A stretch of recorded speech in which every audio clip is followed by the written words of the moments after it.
call the meeting to order.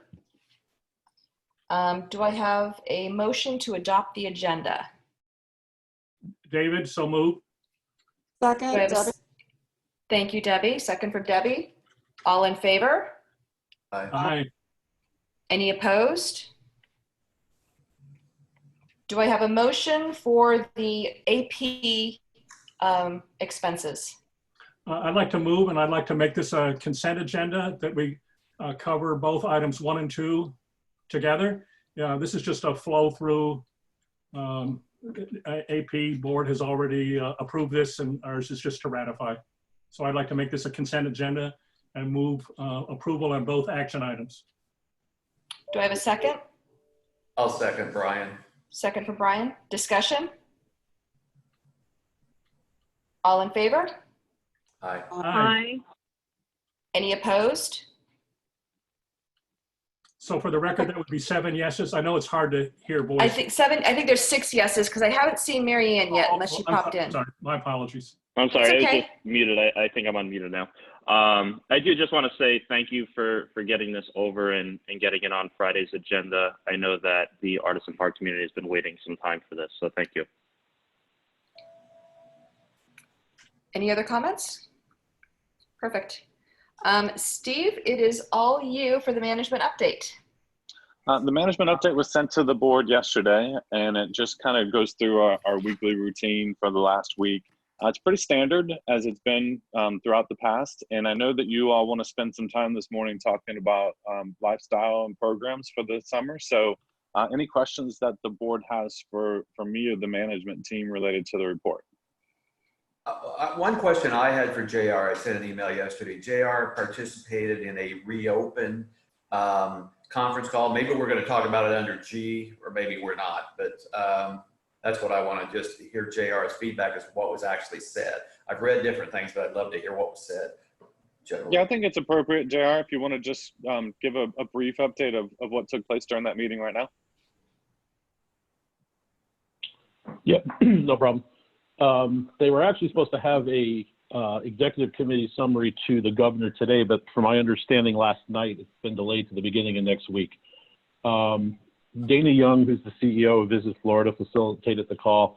Included the mayor of Jacksonville, CEO from University of Orlando, CEO from the Florida Panthers, some officials from the PGA Tour, and there were actually some small business owners from the Orlando area on it as well, about what they're looking at. As far as the theme parks go, there's really nothing out there as a set opening, but Disney now has started accepting reservations as of June 1st. Whether they, allow people into the hotels, I don't know.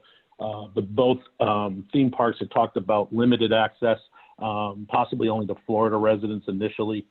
And I guess Visit Florida is going to do a targeted ad campaign, kind of staycations, get back out and see your state, support your neighbor type of thing when things start to reopen. I mean, the theme parks talked about, virtual queues initially, talked about enhanced safety measures as they're going to probably allow guests to wear masks. Usually they don't allow adults to wear masks in the parks.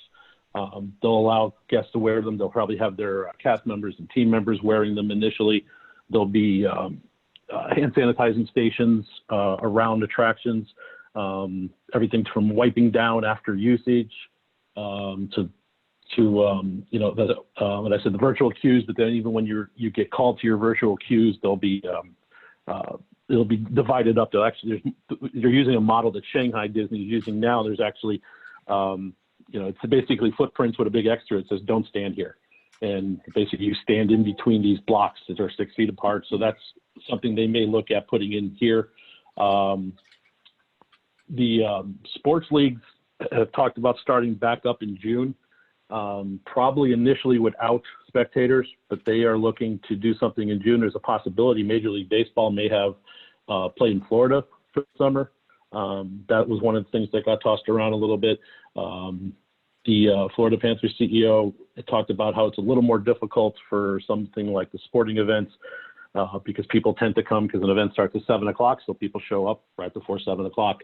But they had talked about going everything from cashless payment options to again, sanitizing everything, maybe selling 75% of the arena or 50% of the arena as opposed to trying to sell it out. But they are looking to try to finish the basketball and NHL seasons at some point this summer. And that would also probably be a June startup if, everything starts, the restrictions are lifted and the curve starts to go down, then that's what they're looking at there. There was some recreation folks on. The mayor of Jacksonville was one of them. They talked about the beaches reopening up in Northeast Florida. They're open in the mornings, and it seems like they close in the afternoon for a little bit and then reopen. So they had talked about plans for that, and just reopening some state parks.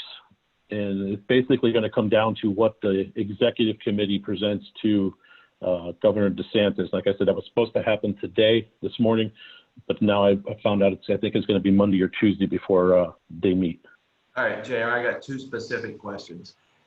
You mentioned June 1st a lot. What was discussed about the month of May? Just trial and error soft opening? And then my second question is, was July 4th mentioned at all? As far as May goes, there was some talk from some of the small businesses, whether it's all going to come down to what the executive committee gives to the governor and what the governor decides. Some restaurants, if they're allowed to reopen, some may reopen, some may continue the takeout if they're offering that now. Restaurant staff, they said the new norm, at least for the first month or two, would probably be staff in gloves and masks. There would be distancing in the restaurants. They would try to configure that sort of thing. Some of the small business owners and the restaurant owners actually were concerned about lawsuits or frivolous lawsuits that, I was healthy, but I contracted the virus because I showed up. And the state officials on the call said that they are working on legislation to basically squash frivolous lawsuits or squash lawsuits that say, well, I contracted COVID because I sat in your restaurant or I attended your function type of thing. So they didn't really go into details with that, but that was a concern of several of them, and it was heard. As far as July 4th, nothing really yet. I know there have been some mayors of other cities outside our region that have said that they would go on with a July 4th event, but again, it comes down to what the governor decides. If we start a reopen in May, then I think it looks at at what point are we on the scale? Where are we down the downside of the curve? They didn't give a timeline to say, okay, in 2 weeks we're going to do this, and another 2 weeks we're going to allow gatherings of 20,000 people. But they didn't really get into a July 4th specifics right now. So thank you for that, JR. This is David. Just a couple of other things. I know we work within the state, and you've just updated us on the state plans, and then we follow suit with the county.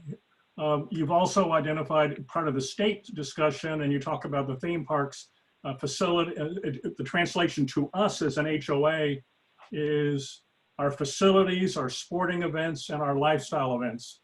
So, and then our business operations. So my question is, where do we draw our local procedures from? Again, I know it's within the larger parameters of state and county, but where do we draw our procedures from? Does CII have some? Does CCMC have some corporately at this point? Yeah, I'm going to address that, David. Okay. If that's before our agenda. Okay. Well, no, the way that we've approached this, and I started talking about this last Friday, we have to go by the source of authority that tell us how we can open. And right now, the highest level of authority that we have came from the federal government. We're waiting for the governor to redefine what that looks like for the state of Florida. And then I fully imagine Osceola County is going to take and modify that also. So I think that that's the source of authority that you'll see our plan based off of, what we see from the state and from the county. We've already started putting the plan together just with what we know from the federal government. And as soon as we get clearer direction from the state and the county, then I can modify that, tweak that, and get the plan out to you all. But all the pieces are there. It's just a matter of where do they fit in what phases. But to me, there's two parts. One is the timing, and we don't have to follow their timing. We can be more restrictive, just as we were a week and a half or 2 weeks before the county. So we can protect our own residents to the extent that our policies, that we choose to do that. And the other is all sorts of protocols and best practices. I don't know if the county or state guidance will talk about those best practices. I did forward to management and the board this week a detailed report from Harvard University's School Center on Ethics. So I think that building our own protocols, what do we wipe down? How often do we do that? What sort of signage do we need? What sort of information do we need to residents? That sort of thing. I hope will be part of the local protocols. We are looking at that, yes, on what does a standard operation look like for getting your ID badges? Is it 6 feet apart? Do we put X's on the ground? Do we make people wait in a queue outside? All those things are being addressed. Good, Yeah. good. Thank you. I'm going to go ahead and open it up. I see there's lots of questions, and I'm good with that, but I would like to open it up to the board prior to opening it up to the residents with regard to this conversation. Again, we do want to keep it 2-3 minutes if there's any comments. Any other board members? You can unmute yourself, board members, if you would like to speak, or you can raise your hand. Debbie, you had wanted to make a comment? Yes, I did. I am in agreement with David on this. We're more restrictive than the county and the state when we close down all the facilities. I believe they still have their dog parks and their pools open, which was the reason I spoke against it, because I thought we initially were trying to follow the county. But I think if we wait for some of these decisions to come at a higher level, it could impact our community. I think our community has been extremely safe. We've had very few cases. I, for one, would like to keep it that way. I think Disney's being very responsible as well. I understand that if we do not cancel the fireworks by May 15th, we do not have a refund.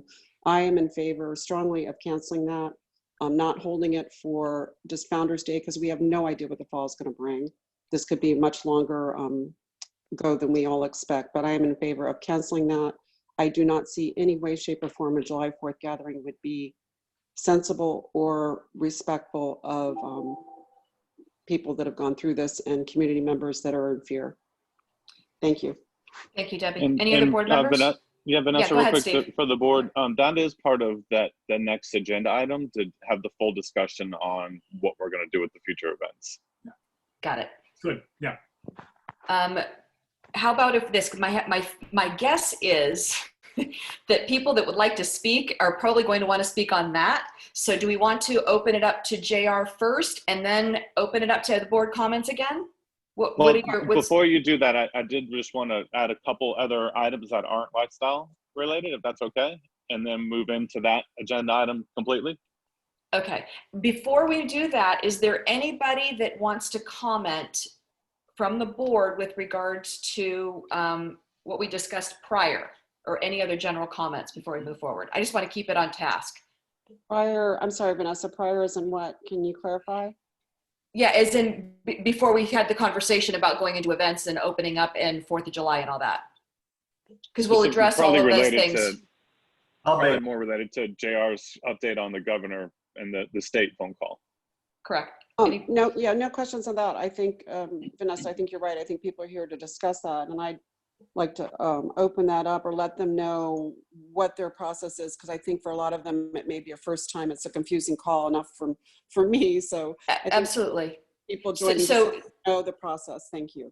Okay, I will reiterate the process really quick. And then, so as normally as a workshop, we open it up to everybody as we go through the topic. It's been a little bit different. We've been doing it kind of hodgepodgey. We're trying to keep on our time task. But if there's anybody that would like to speak, I know David had asked, I'm trying to remember what the text number, what the email was. David at Bold had wanted to speak. I don't know if he wants to speak with regards to the governor's task force, or about the, if anybody wants to talk about 4th of July or events, let's wait till after JR gives his presentation, and then the board opens up and gives their comments. David, did you have anything that did you want to wait? Yeah, that's fine. Okay, perfect. Thank you so much. Okay, JR, go ahead, or Steve, and then JR, right? Is that how you want to do it? Yeah, just a couple other updates. Susanna would like to talk quickly about the ARC meeting. Okay. So Susanna, if you're unmuted. Yes, Good morning. I just wanted to update everyone about the first Zoom ARC meeting we had on Monday. We had an agenda of 8 items. We asked homeowners to call in ahead of time and provide their number so that we could identify them for the agenda. Owners did so. I logged them in based on what number they were on the agenda and who they were representing. And the meeting went very smoothly. I know you were there, Vanessa. And the ARC, they did all the voting very smoothly. It just went great. We had a screen sharing for everybody's plan so people could look at it together and have comprehensive discussion. So I just thought it was very promising how, we can do these association things remotely with these video conferences, and they're very successful.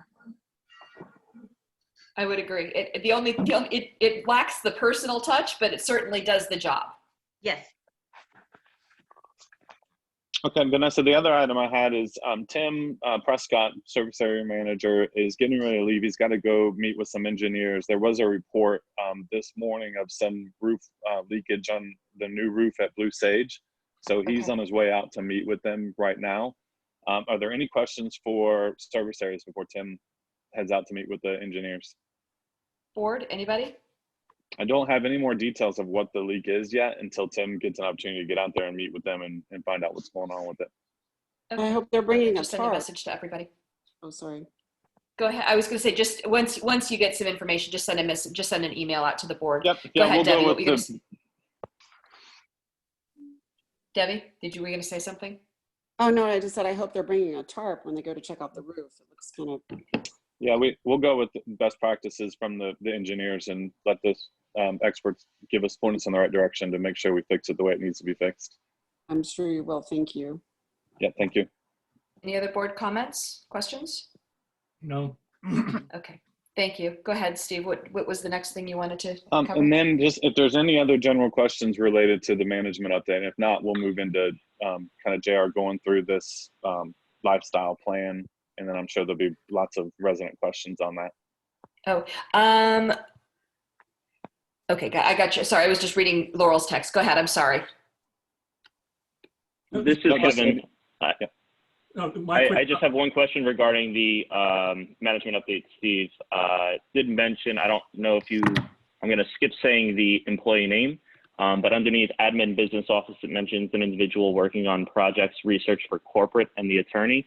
I just wanted to get better understanding on what specifically that meant. Is that individual working for CCMC work, or that's how I read it? So I just wanted to be sure I understood. No, I understand that.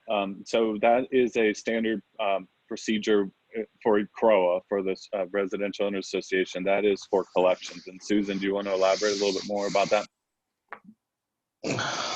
It's researching legal issues. It's talking to them about it's research for corporate for CROA. Okay, the wording was just a little Okay, that's perfectly okay. Thank you. Yes. Well, corporate actually posts all our payments and does that. So many times we call it working with corporate, but it's truly working on celebration stuff, coordinating with corporate to make sure things happen the way they should. Okay. Yeah, it just said research for corporate. That's why it's just a word. That's all. Thank you. Yeah. Got it.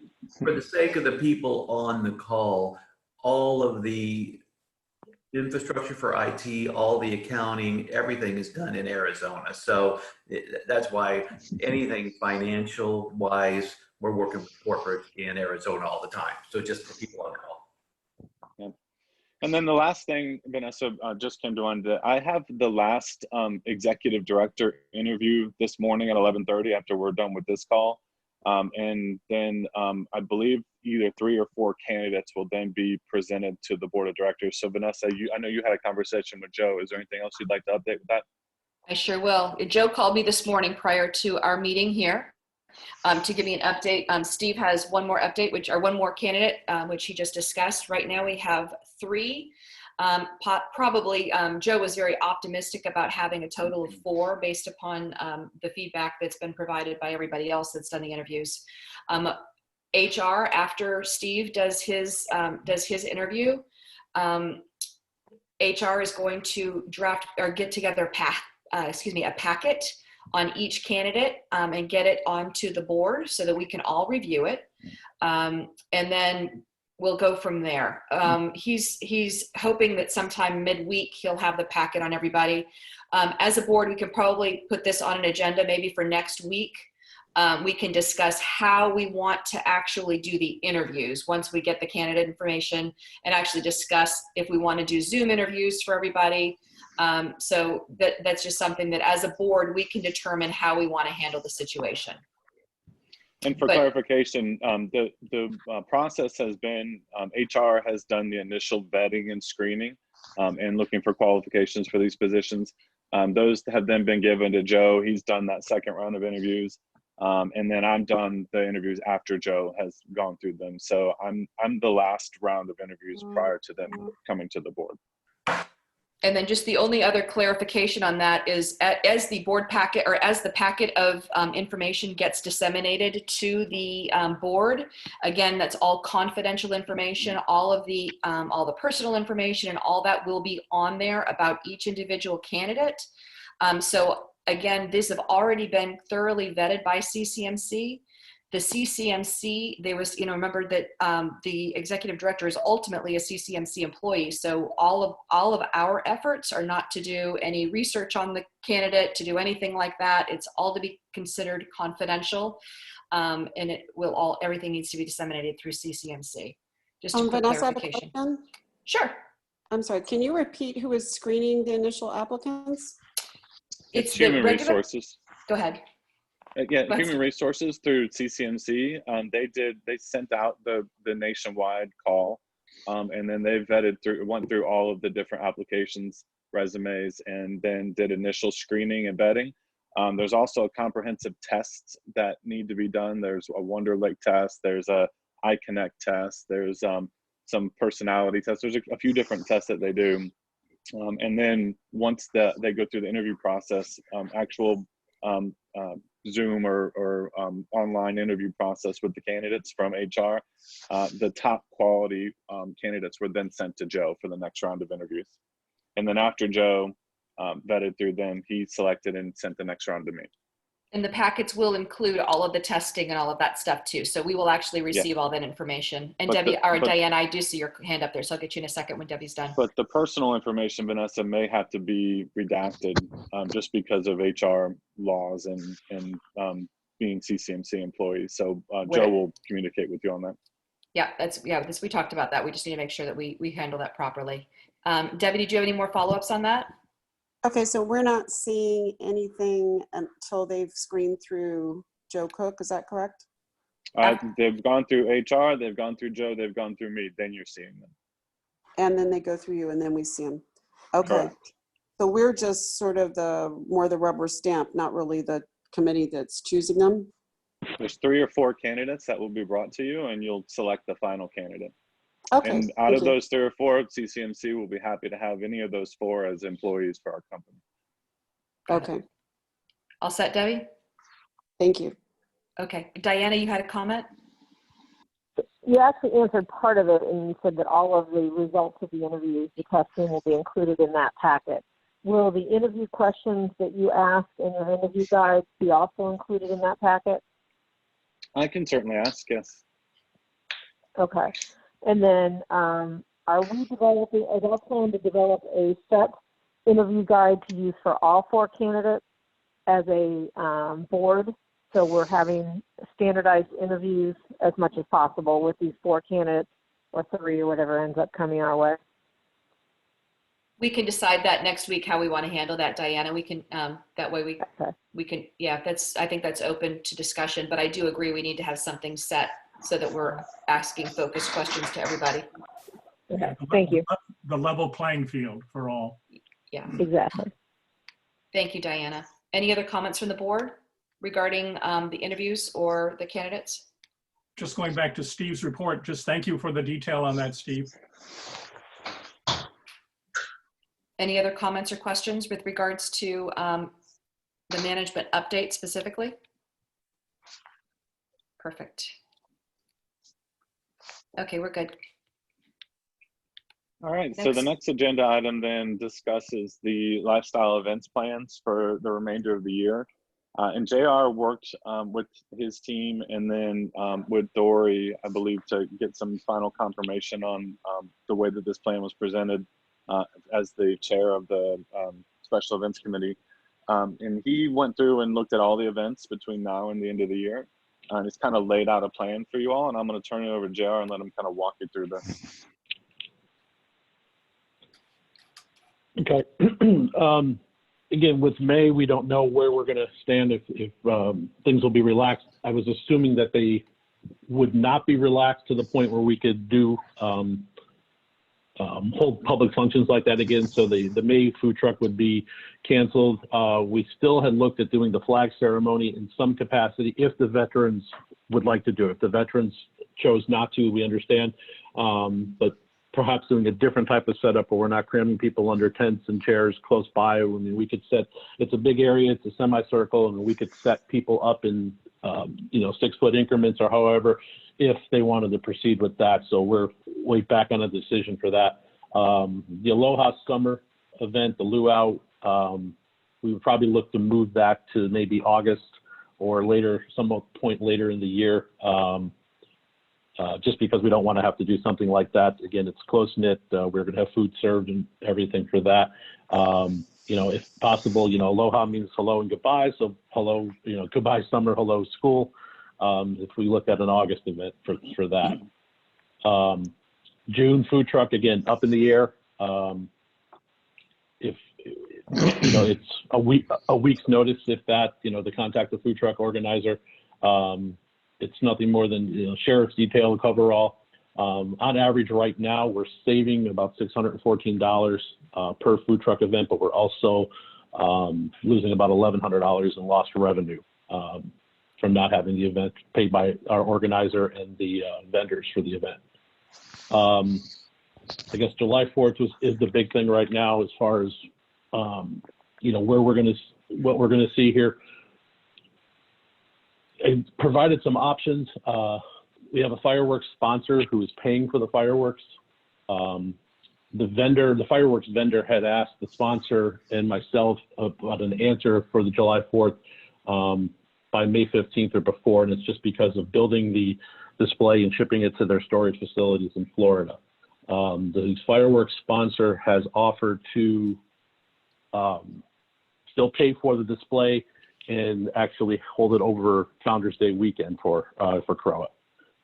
That's outlined a little bit later in that report that the board members have regarding some ideas for Founders Day. As far as the deposits for entertainment, they are refundable within certain days. They could be credited for other events. Right now, CCS is not really on the hook for much. The biggest actually ticket item there is a $3,000 deposit to CDD. Which could be applied to another event because we would have to do it for Founders Day anyway, the CDD permit application because we do the parade and whatnot. So that's a refundable deposit. Again, food truck in July, it depends, where we are, what the board decides, how we want to proceed with things. Moving into October, we are going to assume at this point that, we are going to be back to about as close to normal as we can. So our Falltoberfest is going to, we are planning that to proceed as is. We're going to be getting vendor applications out here in the very near future. Last year, we actually ended up with a waiting list and sold out months in advance for that. We do have some deposits in for entertainment. Again, they are refundable if canceled within certain days. But we're going to try to proceed with that as scheduled. And then Founders Day, we have some deposits down for the Friday night event. Again, refundable, especially this far out, is something. We also have a signed agreement with Mattamy Homes for a $7,500 sponsorship for Founders Day. And then, as I had mentioned, if July 4th does not proceed, we would go ahead with our Friday night event. And I don't want to delve into all the details publicly yet, but it'd be a resident-only event similar to last year.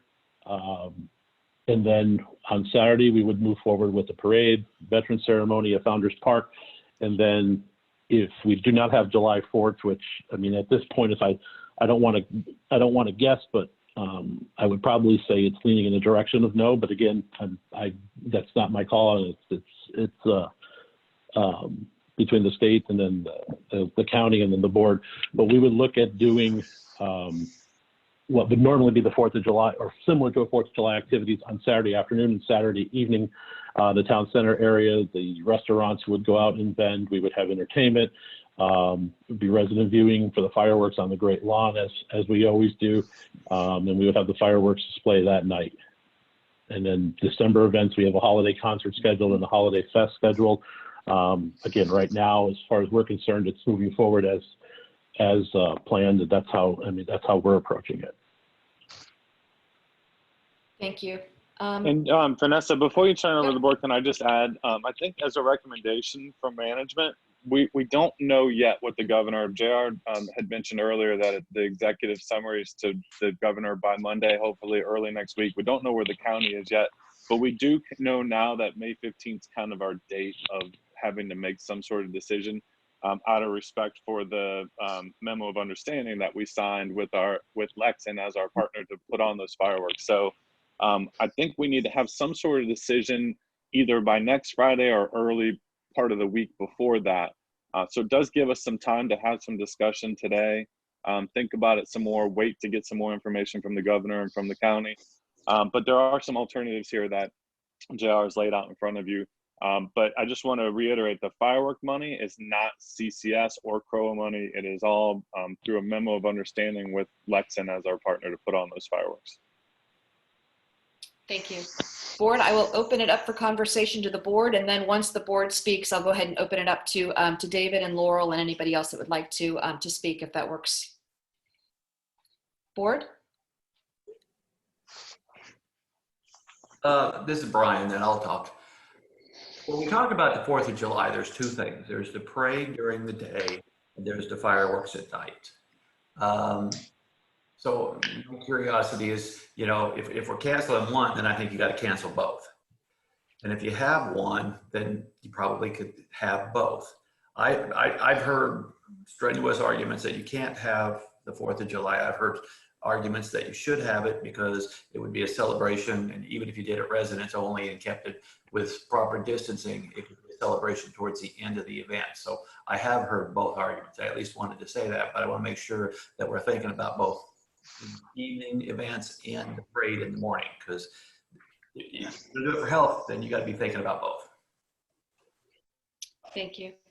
Any other board comments before I speak? I just want to speak that I am not hearing much of both. I've heard one person speak for the fireworks, but possibly because I'm a patient advocate for the hospital, I'm working mainly with people that are going through this at a deeper level. I have not heard anyone support the fireworks except the one person. And as a matter of fact, they've been very adamant against it. So I just wanted to state that. Thank you. And this is Mary Ann, and I agree with what Brian said, that we have to look at it as a package deal. And I will share with you that in my business world, in Girl Scouts, where we have a lot of big gatherings, we have canceled all of our summer gathering events we're going to wait to see if we could maybe bring back something that might be 10 or less based on what continues to roll out from the state. But I would have a lot of concerns with doing 4th of July festivities at this time. So, but I thought it might be helpful to hear what other organizations are doing, and across the country, all 111 Girl Scout councils are canceling their summer events. Thank you, Mary Ann. Kevin, and then Diana. Yes. First, I want to thank JR for running through all this and getting this full list of events for the rest of 2020. I think it's there's a lot of unknowns, as we all understand right now. Things are changing quickly. I think there was just a reference to a date of the food truck on May 8th being canceled. And I think just up until today, I think we were expecting May 4th to be a day. And I know that's only a couple of days, but things just continually are changing and pushing everything back. I think we as a board in mid-March were safe and cautious in closing down the facilities through the end of April. We heard some backlash from some in the community, but ultimately it has shown to have been the right decision. In fact, it's going past that April 30th, something that we never ever expected to happen. Since I'm seeing things like Marianne just mentioned in her world, things being pushed back through August, it sounds like there's a gut feeling that any events that we have scheduled from now through August are all kind of very much up in the air. Our job as this board is to protect our community and protect our residents first and foremost. I believe that, and I don't have this factually, but I believe that we do have a fairly older generation in our community. And the last thing I would want to see is my neighbors being affected by this. I've been hit, Vanessa understands this on a personal level. And I'm not saying this for any sympathy for anything else, but I lost my grandmother last week due to COVID as well. And the reason why I say this is serious. And for that reason, I am going to be a firm no to large gatherings in this community for some time until we truly understand what is happening. I don't want to see a single thing happen to one of my neighbors here. I appreciate everything JR is doing. I appreciate his expertise in getting information, in listening to the different resources and sharing that with the board. And I hope to continue hearing those types of updates to best serve our community and represent our residents. So for that reason right now, and that's not specific to the 4th of July, but any large gatherings, I appreciate us putting off at this time. Thank you, Kevin. Diana, you had comments? My comment is I think we were very cautious beginning this process and even closed early, as several of you have said. So I believe that right now, any large gatherings, first of all, we couldn't control them to be resident only. We can't control the social distancing, and it would just be a threat to our community that I don't think that we should even entertain at this point. I'm pleased to hear that we have a financial, that it will not be a financial impact to the community, that we've got still time to cancel most of these events without impact financially. Entertaining the push of the fireworks to November, I think we should entertain it, but then have a new cancellation date there if that would, we don't know what November is going to bring. Like I said, the dates are changing faster as they continue to change as fast as we have them. So I would entertain November, but knowing that we would need a new drop dead cancellation date for the financial impact as well. So that's where I stand. I just think right now entertaining a large group is not good at all. And I know that JR will probably talk about it as well, but I still see that the day camp summer breakout is still on the schedule, and I highly doubt that's going to take place. So we probably need to be forthright with our families here in Celebration, make sure that they know that they can't count on that summer breakout for daycare. And we're coming into getting close to May, so we need to make sure that we get that communicated if we plan on cancel that as well. Thank you. Thank you, Diana. David, you had a comment? Yeah, just two things. Going back to what Steve said regarding July 4th, we have a drop dead time of end of next week. So maybe next week we make a final decision about July 4th. I agree with Brian's point about it's the package, the concerts, the fireworks, and the parade. But the other item is May, which is right around the corner. And, when do we need to decide that? Because you talked about the flag ceremony and also the Aloha to Summer. And I didn't see a cancellation date on that. So anyway, we have the May decision. We also have July 4th decision. And May meaning the multiple things that are listed in JR's report: food truck, flag ceremony, and Aloha to Summer. And David, do you mind if I just add to that? Sure. I believe we're going to get something next week, hopefully from the governor, that gives us some sort of direction to then, I hear what everybody's saying, but I think it's important to see what that data looks like and what the expectations are from the state on a phase 1, a phase 2, or phase 3. But we're fully prepared to cancel Food Truck Friday in May, the memorial service in May. None of those will have expense impact on you other than a negative $500 loss on the Food Truck Fridays for each one that we are canceling. But I do think summer camp also, once we get that information from the governor and hopefully the county, we should be able to make a decision by next Friday on that also.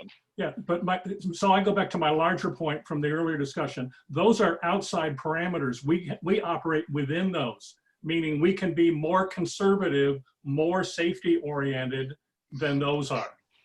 So you can certainly decide today that you want to cancel all of those. I'm just recommending that we get the data first. I'm fine and with we that. have another week to do that.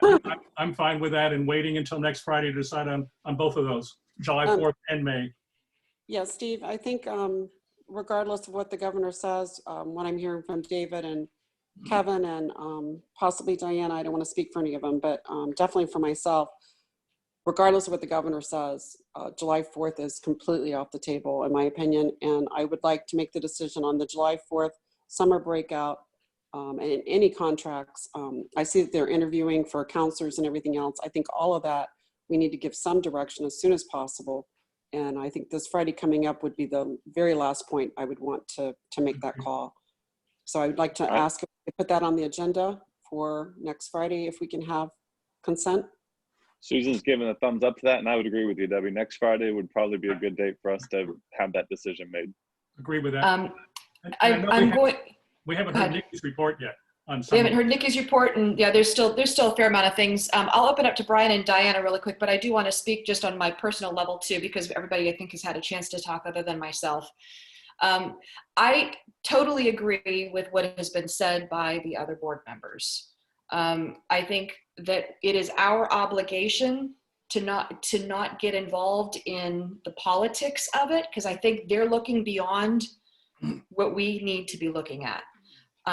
So I think we have to do our due diligence as a board and make these harder decisions. I mean, it is what it is. It's our responsibility. The reality is, it's been pointed out by numerous board members that we can't control outside entities from coming in, which is fine, but we also don't want to encourage it.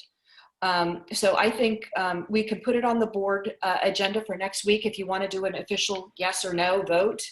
I'm actually leaning on my own I don't think that we really need to have, we really don't need to have the summer events going on. I think it's a concern. So that's my personal opinion on that. Is there anybody else from the board that wants to speak? And then I need to open it up to residents. Brian, and I know Diana, you had yours up a minute ago, but I'm assuming you're good now. I've heard, okay, Diana, I'll go first and you can go second.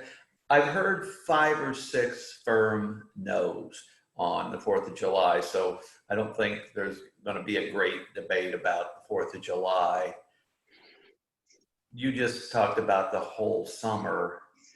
I think then, and David's talked about being cautious, but I think at some point in time, we're also then going to have to say, what are we doing with pools? And I realize we're waiting for this report to come early next week, but people are going to then ask about what about pools? What about playgrounds? Because we got to find, I understand being scared to death, but we've also got to find some way for balance for kids to burn off. You know, you've locked people in houses for a month and people are going nuts. We all know the stories. So it starts to reopen a little and all this other stuff. We almost need the conversation then to get into how are we going to find balance? You know, are we going to let kids go play on playgrounds? Are we going to open pools? How are we going to control that so that we're looking at the picture? Any other board members before I open up to the public? Yeah, I just want to respond to Brian's comment. The plan from last Friday was to develop a 3-phased process. Phase 1, here's what can open now. Phase 2, here's what we can do then. But we don't know what the state or the local county is going to recommend yet. And my whole point is that we don't have to know today to make the decision. We have another week to hear it. And the data that you get from the governor and the county may not change your minds at all, and that's perfectly fine. But there may be something that comes within the next week that makes you think about it a little bit more. So that's why I'm recommending let's just wait one more week. It gives me the time to put together the full plan of phase 1, phase 2, phase 3, based on what sources of authority say we should be doing. And then you guys can do a full vote on it by next week. Thank you. I'll go ahead and open it up to residents. I know, David, you've been waiting patiently. I'm going to open it up to Laurel because she actually texted me earlier in the group chat. So I'll open it up to you in a second. Laurel, I don't know if you can unmute yourself or not. Did that work? I'm unmuted. It did. You're good. Okay, great. Thank you so much. Thank you again for holding these meetings, and thank you for the robust conversation. You know, I'm sure I'm not the only one who sees this as sort of a mirrored conversation to what we're having on the large, you know, sort of national stage. And I think that for me, you know, all of us look to the CROA board for leadership first and foremost, right? And then, you know, second layer to that is going back to the documents. What are your job descriptions as the board of directors? You know, I certainly think health and safety would come before amusement and fun. So I'm heartened to hear you thinking, you know, on the safety level. I'm concerned, and I'm sure that obviously there are other conversations happening, but I just want to put in context, even JR's meeting, for instance, that's helpful information to have because our partners in the tourism community are crucial and impactful to our community here in Celebration. But, you know, a meeting of business leaders is still not a meeting of health professionals, right? And so we want to make sure, in the same way that Governor DeSantis, you know, is not representative of, you know, common thought across all the states. Different states have done different lockdowns at different rates with different, you know, results in terms of health. As, you know, many people have pointed out on the board, even the concept of within the business group, not JR's wording, this frivolous, you know, squash frivolous lawsuits and get legislation in there. These are, all of us have either had a sick family member, a family member who's died, or know somebody who has. This is a really, really serious thing. And I think that I'm not hearing a lot of feedback from our leaders, professionals or professional management company in terms of health professionals. So that's concerning to me when we're looking at any large group gathering. This isn't about 4th of July in and of itself. It's about any large gathering. Currently, as most people know, and you've seen the heated debates on Back Porch, even with the couple of things that are open downtown, nobody, I shouldn't say nobody, I wear a mask when I go downtown. Very few people are heeding the restrictions that are posted on the Friday news flash today, when and you know, when not to do X or wear a mask or what have you. So the thing is that realistically, we know factually that if you create a gathering where lots of people are encouraged to come, you can't control them wearing masks. You're not going to police that. You're not going to be able to police the 6-foot distance. Last night, the running group was out in front of Imperium, all packed in there, no masks, all engaging. You know, we're having to go out and around them to, you know, keep our safety. So these are just facts. Nobody's going to go into a police state where we're all yelling at people in the streets, but we cannot encourage gatherings where common sense is nothing we can legislate or we can enforce, and we're putting ourselves and our residents in a situation of, you know, danger. We have been really fortunate to have the number of cases we've had. Debbie and others, not the only one, Kathleen Scipio spoke to it poignantly. If you go and ask for the health professionals' information and input, the people on the front line who are doing this work, it's great that we're buying signs. I bought 2 of them. I'm putting them out. I have them out on the balcony waiting to hear from CROA, hopefully not. But the point is, you know, let's not buy signs and support it in this kind of lovely way and then like totally obliterate it by encouraging groups, whether it's, you know, camps or whether it's, you know, fun groups or anything else. I mean, the veterans themselves sent a loud message to say, we're not going to gather on a day that's so sacred to them, right? And they're saying we're not going to put our lives in jeopardy. Why are we rethinking this and, you know, pretzeling ourselves to try to figure out how to gather. People are functioning and doing fine during World War II and other pandemics and issues. It's not the job of the board to make residents feel better or comfort them in that way. I understand you want to provide leadership and you want to certainly, you know, engage the community and tell them you hear them and all these things. But at the end of the day, we're looking to you to have the line to the leaders, to the health, you know, professionals, to the governor's office, to, you know, Florida Hospital, to all of Laurel, I don't. That's fine. Yeah, But, I apologize. Yeah, I was trying to stick to a hard 3 minutes. oh, I can't. But how would I see? Yeah. You? Raise your hand or something. So Yeah, that's well, fine. there's other people that keep on clicking up, and I'm sure, and I don't want to run out of time because we are trying to do it at 11 problem. o'clock. I just didn't know what the method of knowing when the 3 minutes was up. So thank you. But It was regardless, me. Sorry. Yeah. Okay, thank you. I didn't see you on because your picture is a stagnant picture, so I couldn't It tell. is. Anyway, Sorry thank about you, that. but- Thank you, Laurel. I appreciate it. David, you've been waiting patiently. I'm going to unmute you here. Vanessa? There You you hear me go. loud and clear, Vanessa? You're all set. Thank you. Okay, great. I feel like nice to meet everyone. My name is David Grasso. My entire extended family lives here. I'm an original resident. Been here since the day of the lottery where I met Debbie McDonald and some of others of you.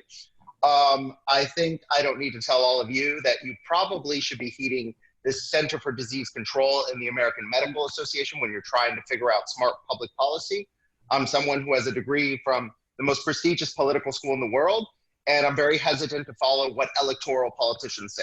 So I would keep in mind science over what elected politicians say when making any decision. My family is very apolitical. This is the first time I've ever spoken at any CROA meeting. I'm becoming more involved because we own one of the Charleston Place townhouses, and we're very disappointed at how that was handled by the management company. Moreover, my question is, and I have a very specific question, it has to do with the agreement that is being done with Lexington for the fireworks. It's a very granular question. If for some reason the fireworks could not go off at either July 4th or at Founders Day, what is due to Lexington? What does that agreement look like? So my question really to the board, and I hope you guys have an answer, is it's hard to make a decision as to whether we kick the can down the road or not do it at all without knowing the specifics of what that sponsorship looks like. Thank you. I'm going to go ahead before Vanessa, we go to, yeah, go just ahead. real quick, just to ease everybody's mind, we don't owe Lexington anything if this is canceled due to an act of God or pandemic. So the question really is by May 15th, do we move it to November or do we tell them it's canceled? And May 15th is probably too late because we need to make sure that we give them as much notice as possible. And if we're going to reschedule any of our entertainment, we're going to need to do that as soon as possible. So again, I think that next Friday is a good timeline for that. Okay, thank you. I'm going to go ahead. Greg Felak, you had texted me because you are on phone, and then I'll go ahead and open it up to the other person. Greg, you're on. I'll open it up to Heidi after that. Hey, thanks, Vanessa. Yeah, I just wanted to reiterate, I think Laurel stole a lot of my thunder there, but I just wanted to applaud the way the board's thinking on this. You know, as we look at the sacrifices, you know, as what Brian was saying before of kids being able to get out and play, and you know, we've got 2 kids, it's tough. But I'd hate to think of the sacrifices we're making now to get upended by, you know, a decision to do a parade and well-intended. You know, it scares me to think of that having a scenario where we would be asking, you know, our partners with CCMC or local law enforcement to put them in a position where we would put them at risk to try to enforce what we all know would be a very large response in the absence of anybody else doing social events like this. I think it would disproportionately get a lot more people than you would expect, just because people would want to get out of the houses and be able to celebrate that as we all would. But, you know, I think we need to think about who we're putting at risk to ask to enforce that and run that. It's just not worth it at this point. I think there's you know, sacrifices we're all making here that it doesn't fall in line with that. So I appreciate where the board's going with this. Thank you, Greg. Heidi, I'm unmuting you. Go ahead. You're on. Okay. Good morning. My name is Ida. I've been a Celebration resident homeowner for 20 years, and both of my kids have enjoyed summer breakout for many, many summers. My son has been a lifeguard at the summer breakout in the past, but I really believe that this year we're going to have to completely take a big break from summer breakout. If we just look at what, and I think several people have already commented, what the CDC is saying, we could have a resurgence of this once we start lifting restrictions. And we don't, and you know, most kids, most people under the age of 20 are having very mild to no symptoms. So they are asymptomatic, but they will more than gladly share these viruses with each other and take them home to their older relatives. And we have a fairly large amount of older folks here in Celebration now. We're an aging community, and I just don't believe it's safe, even though we've enjoyed summer breakout many, many years. I think we probably should take a long break this summer. If we look at 1918 influenza pandemic, I don't know if you guys are history buffs, but I don't know if you recall that they did have a long quarantine, and then everybody came out of quarantine and started having parties and parades and celebrations, and then there was a rapid ascent into a second wave of virus overload and you know, death, morbidity and mortality. So in my opinion, as a mom and as a physician here in the community, I would really like to skip on summer breakout this summer. Thank you. Thank you for your feedback. I appreciate it. Brian, you've been patiently waiting, and we're running out of time, so I want to make sure that we get everybody and then do what we were trying to do, a hard stop at 11. So go ahead, Brian. Brian? Brian's muted. He has to unmute first before we can hear him. I know. I was like, there he goes. Sorry, I apologize. I just wanted to follow up on a couple of earlier comments. Lexington is not driving any decisions we're making. I want that to be clear. Finances is not driving anything we do. I talked about some people being pro and con on some of this stuff because one of the things we've striven for on the last 2.5 years I've been on the board is that we want to fairly represent all positions and have that conversation. So I just want people to understand we're not arguing pro-con, we're having a conversation of all sides so that there can be an honest feedback process to everybody. Any other comments from any? You had. I'm gonna E. That's all I have is an E. E, you had a comment. Yeah. Hi, this is Eric. I just wanted to mention, right. So I mean, as somebody with parents who are in their 70s and with a child who has some compromised lung, I mean, certainly health is a big concern of mine. I understand the want to get people outside, to get people, and I encourage people to do single person or single family activities. And I think you can do that within the context of trails in the pool if you can do it safely and do it from a health perspective. But what I wanted to add is that for any event that has over 10 people, I think that a lot of people have raised some good points about following health CDC guidelines. But what I would also say is look at what people have done around, right? So you've seen these governors that are kind of forming these coalitions, and the reason why they're doing that is they're saying, hey, if New York City needs to work with Connecticut, because if Connecticut opens up a beach, everybody from New York City is going to go there.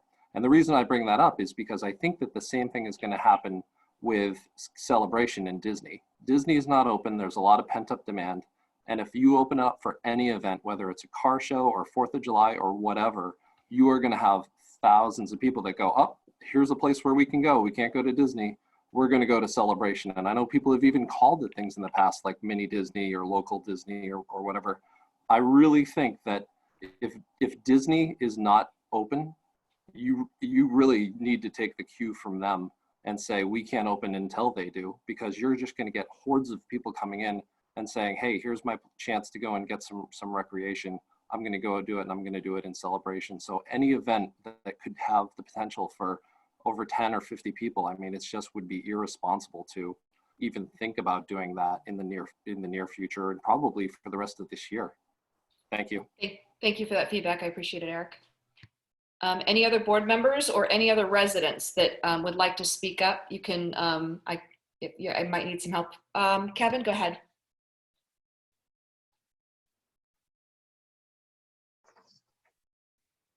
Kevin, you're muted. You muted Oh, yourself. I'm sorry. Here we go. Oh, there we go. I'm like, Here we go. You're not That's muted why here. I keep my own muted. So I was mentioning, I wrote in the box on the bottom right, if Steve could comment, but I don't think he's here. I think he may have left, regarding the car show that was postponed from April to June. Has there been any changes in that? I haven't heard anything about that, but we'll follow up and talk about it next Friday. That would be awesome. Thank you. Thank you. Any other comments, Kevin, before I open up to Kathy? That's all. Thank you. Okay, Kathy, you go ahead. I'm unmuting you. You're Hello. unmuted now. Okay. Can you hear me? Yes, you're good. Oh, good. It's Kathy Carlson from Akil Loop.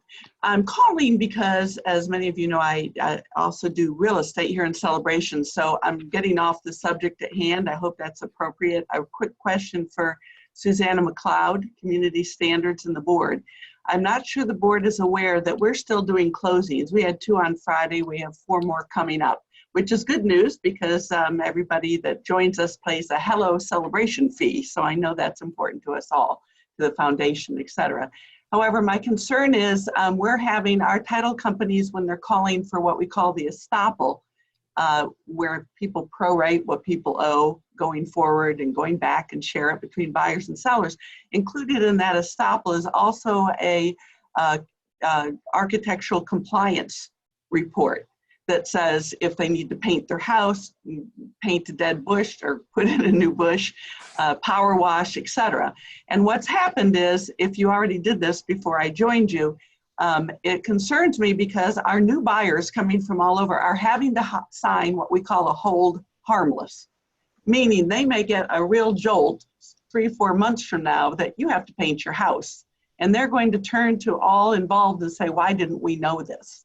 So I want to know if they can do the inspections just for real estate so that the new buyers know exactly what's required. New roof, power wash roof. There's some very expensive items that have been showing up in the last year that have had to be negotiated out in the final sale process. So I want to have those inspections again. Yeah, thank you, Kathy. We'll go. How about if we take, because it's not something that we're that's on our agenda, but I recognize that it needs to be discussed.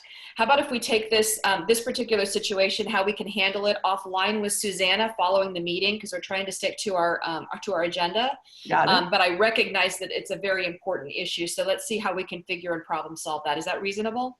Yes, thank you. Okay, perfect. Thank you, Kathy. Brian? Yeah, let's see if I'm okay. I wanted to follow up on Kevin's prior comment. I think it's important for the public to realize that with certain events like the car show, that is a Lexan event. It's not a CROA event. So it's not CROA that makes these decisions. And as different things happen in our community, I think it's important to remember who sponsors. Yes, Brian, I agree with that. I asked that specifically of Steve as the representative of CANOA and for the protection of our residents that are CROA that live downtown.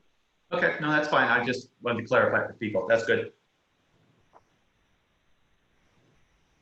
Thank you. Any other comments, questions from the board? Yes, Vanessa, I had one. Go ahead, Debbie. Go ahead. In regards to what Kathy Carlson had said, I think there is a reasonable expectation there will be a shift in what the duties would be of the town hall staff with the situation we're currently having. And I think that's one of the reasons that Kevin had brought up that we wanted to have that discussion. And I don't know if we've set a date for that for the board, but I just wanted to reiterate that I had seconded that, and I think that request is still valid. My comment, if you recall back, I'll say this really quick. I had responded an email back to both you and Kevin requesting your schedule, since you two are the ones that wanted it. So I haven't heard back from either of you regarding the when would be convenient specifically. Yes, so I Vanessa, can reach out. we did. Hold on just a moment. Just for clarification, I believe you provided a Monday, Tuesday, or Wednesday date. And you also referenced that you would include Tom Slayton in said meeting to have legal updates. Right. I provided that Wednesday was an acceptable date, and then I was given a reply that, sorry, Wednesday is no longer available.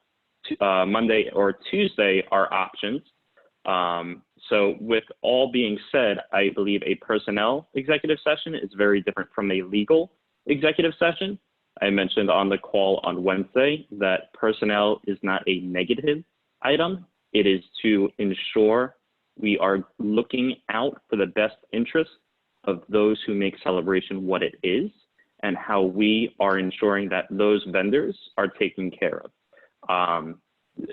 I don't know why that, was pushed, but if we can go ahead and send out an email, perhaps after this meeting amongst the board, to pick 2 dates for next week, one for personnel and the second for an executive for legal. If you have one with Tom Slayton that you wanted to share, I'm happy to go ahead and second that, or you can obviously do that as president. But we did say on the March 30th executive session for legal that we would go ahead and have an additional one with Angus and Terry before April is out as well. So if we can just send a round of dates again for next week, it appears as though there might be 3 different executive sessions to hold.